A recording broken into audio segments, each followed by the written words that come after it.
Այսօր պարզվեց, որ մեր ռեժիմի այս խունտայի ներկայացուցիչներից մեկը փաստորեն Իլհամ Ալիևին անվանեց սրիկա, որը ես համարում եմ անթույլատրելի, այդպես չի կարելի դիմել պետության ղեկավարին, մանավանդ որ ուզում եք իրենց հետ խաղաղություն հաստատեք։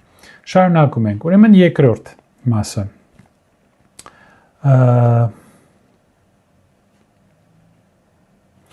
Նա ասում է 2025 թվականի նոյեմբերի 3-ին մեկ անգամ եւս հանդես է գալիս Ադրբեջանի գիտությունների ակադեմիայում եւ ասում է. Արևմտյան Ադրբեջանի տարածքները, որտեղից դուրս են հարվել մեր հայրենակիցները, ադրբեջանցիները, ունեն շատ հարուստ մշակութային ժառանգություն, որը ոչնչացվում է Հայաստանի կողմից, Հայաստանը փորձում է ջնջել ադրբեջանցիների ներկայության ադրբեջանցիների մշակութային եւ պատմական ժառանգությունը այս տարածքներում։ Նա ասում է Երևանի Քադի խորհուրդը Երևանի ներողություն, ոչ թե Երևանի, այլ Երևանի Քադի խորհուրդը վերականգնելը, այսինքն մահմեդական համայնքի վերականգնելը,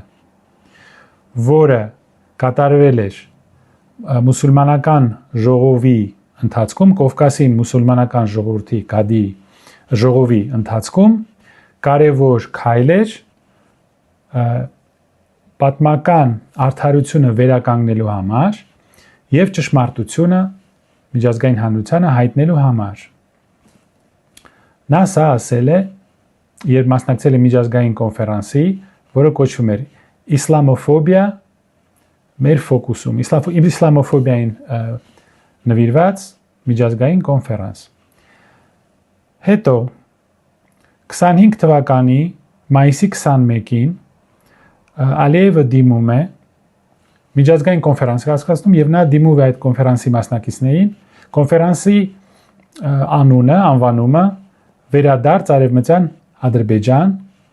որպես կարևոր պայման մարդու իրավունքների համար։ Ահա թե ինչ է ասում Ալիևը։ Արևմտյան Ադրբեջանի համայնքի խաղաղ նախաձեռնությունները, որոնք համապատասխանում են միջազգային օրենքին,